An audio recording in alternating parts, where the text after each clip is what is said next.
One पंच man के episode 1 की starting में हम एक सिटी को देखते हैं जहाँ पे सब ठीक चल रहा है, लेकिन तभी एक ज़ोरदार धमाका होता है। सब लोग वहाँ से डर के भागने लगते हैं।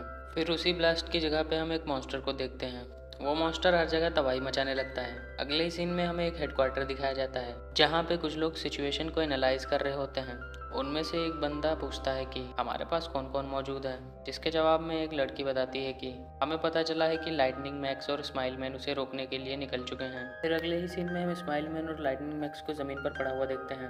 हम देखते हैं कि न्यूज़ रिपोर्टर सारी सिचुएशन को कवर कर रहे होते हैं और टीवी पर ये सारी न्यूज़ सैतामा देख रहा होता है। वो कहता है कि लगता है मुझे ये जाना होगा, और सैतामा अपनी हीरो वाली आउटफिट में फिर निकल लेता है उस मॉन्स्टर को रोकने के लिए। फिर हम एक छोटी बच्ची को रोता हुआ देखते हैं जो अपने मम्मी डैडी को पुकार रही होती है, और उसके पीछे से वही मॉन्स्टर उस पर अटैक करने जा रहा होता है। जैसे ही वो मॉन्स्टर उसे अपने हाथों से कुचलने वाला होता है कि तभी सैतामा अपनी सुपर स्पीड से वहाँ पे आ जाता है और उस बच्ची को बचा लेता है।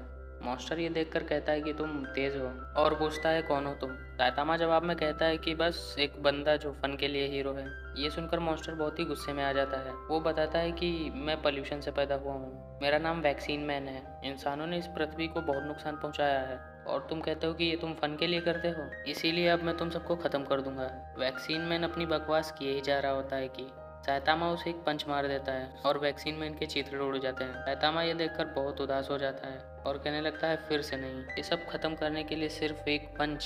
फिर 3 साल पहले का सीन दिखाया जाता है जब सैतामा के बाल भी थे। हम सैतामा को एक क्रैब मॉन्स्टर के सामने खड़ा देखते हैं। इससे डर के सब लोग भाग रहे होते हैं। क्रैब मॉन्स्टर बताने लगता है कि उसने कई सारे क्रैब्स खाए जिसकी वजह से वो क्रैब लानते यानी क्रैब मॉन्स्टर बन गया। वो पूछता है कि तुम भागना नहीं चाहोगे।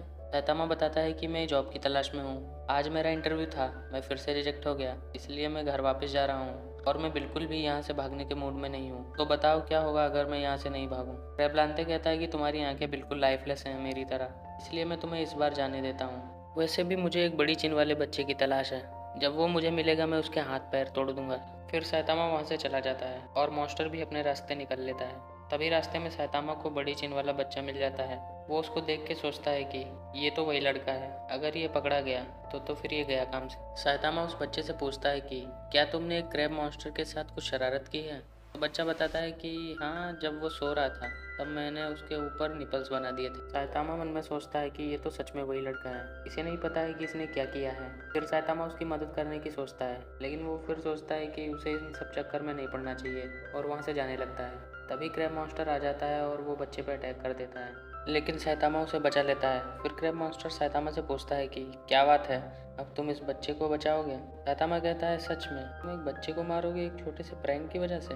तभी क्रैब मॉन्स्टर कहता है कि जो भी मेरा मजाक उड़ाता है मैं उसे मार देता हूँ, चाहे कोई भी हो। ऐसा कह के वो सैतामा को दूर फेंक देता है। फिर वो बच्चे को मारने ही जा रहा होता है कि सैतामा वापस से आ जाता है और कहता है कि अगर तुमने उस बच्चे को मेरे सामने मारा तो मुझे बुरे सपने आएंगे। और कहता है कि क्या तुम जानते हो, जब मैं छोटा था तो मैं एक सुपर हीरो बनना चाहता था जो तुम्हारे जैसे सड़े हुए विलन्स को एक ही मुक्के में हरा दे। ऐसा सुनते ही क्रैब मॉन्स्टर सैतामा को बहुत मारता है।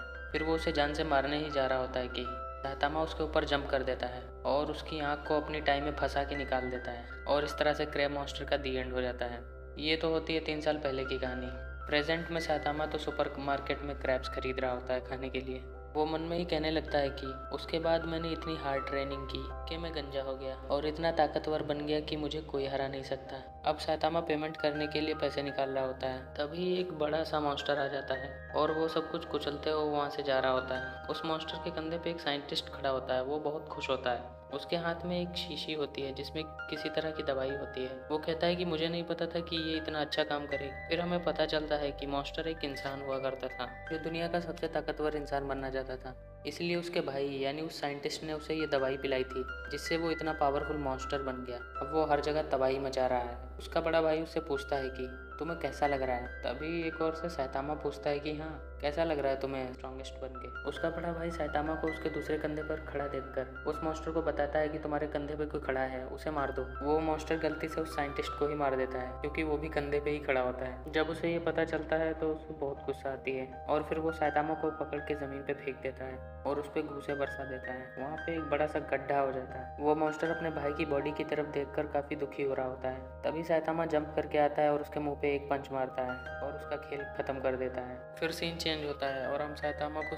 टूटी हुई सुपरमार्केट से कुछ ले जाता हुआ देखते हैं। वो मन में कहता है कि मेरे होने से कुछ खास फर्क नहीं पड़ता है, मॉन्स्टर पहले की तरह ही आ रहे हैं, पर मुझे इस बात से कोई दुख नहीं है। मुझे चिंता तो इस बात की है कि जितने दिन गुजरते जा रहे हैं मेरे इमोशंस भी मुझसे दूर होते जा रहे हैं। डर, टेंशन, हैप्पीनेस, मुझे ये सब फील ही नहीं होता है। लगता है ताकत के बदले में मेरे सारे इमोशंस चले गए हैं। वो ये सब सोच रहा होता है कि तभी वहाँ पे एक कार मॉन्स्टर आ जाता है। साइतामा उसे एक पंच में ही खत्म कर देता है और अपने घर चला जाता है। अब वो अपनी ग्लव्स धुल रहा होता है और सोच रहा होता है कि हर दिन मैं घर पे सही सलामत आता हूँ और अपनी ग्लव्स धुलता हूँ, और जब मैं मॉन्स्टर से नहीं लड़ रहा होता हूँ मुझे ऐसा लगता ही नहीं है कि मेरे पास दिल भी है। फिर वो सो जाता है। तभी सुबह हो जाती है। साइतामा सो ही रहा होता है कि कोई उस पर अटैक कर देता है और उसका पूरा घर तबाह कर देता है। साइतामा घर के बाहर आ गया होता है।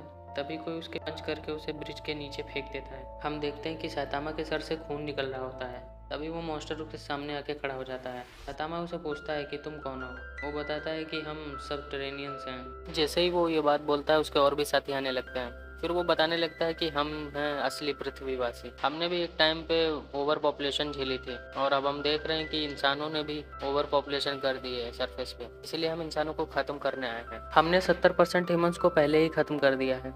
ये एक सर्वाइवल बैटल है, मुझे उम्मीद है कि तुम समझ सकते हो, लेकिन ये थोड़ा आश्चर्यजनक है कि एक ह्यूमन मेरे पंच को सरवाइव कर पाया। इसके जवाब में साइतामा कहता है मैं भी यही सोच रहा था, फाइनली एक वर्दी ओपोनेंट। तभी अचानक से मॉन्स्टर साइतामा पे अटैक कर देता है, लेकिन साइतामा उसे डॉज कर देता है और उस मॉन्स्टर के एक पंच में ही चीथड़े उड़ा देता है। तभी बाकी सारे मॉन्स्टर भी उस पर गुस्से से अटैक करने लगते हैं, लेकिन साइतामा उन सबको भी खत्म करने लगता है और वहाँ पे एकदम तगड़ी घमासान फाइट स्टार्ट हो जाती है। साइतामा सबको पेल देता है और वो सोच रहा होता है कि मैं तो भूल ही गया था कि रियल फाइट कैसी होती है। तभी अचानक से वहाँ पे सबटेरेनियन किंग आ जाता है, सीधा बोले तो उन मॉन्स्टर्स का राजा। साइतामा बहुत जोश में होता है और वो किंग की तरफ भागता है। तभी उसकी नींद खुल जाती है और पता चलता है कि ये सब तो सपना था, एक्चुअल में साइतामा अभी सो करके उठ रहा है। तभी उसे बाहर से सबटेरेनियन किंग की आवाज़ आती है। वो फौरन ही अपनी आउटफिट पहन के जाता है और उसे हरा देता है। ऐसा देखकर उसके सारे चेले चपाटे भाग जाते हैं। साइतामा सोचता है कि वो कुछ ज़्यादा ही ताकतवर बन गया है। फिर हम एपिसोड की पोस्ट क्रेडिट सीन में देखते हैं कि कई सारी गायों की लाशों के बीच में एक साइबॉग खड़ा हुआ है, जो अब साइतामा की सिटी की तरफ देखता है और उसकी तरफ बढ़ने लगता है। और यहीं पे हमारा एपिसोड 1 फिनिश हो जाता है। उम्मीद करता हूँ आपको ये एपिसोड अच्छा लगा हो। अगर आपको ये वीडियो अच्छी लगी तो वीडियो को लाइक कर लें और चैनल को सब्सक्राइब कर लें ताकि आप आने वाली वीडियोस को बिल्कुल भी मिस ना करें।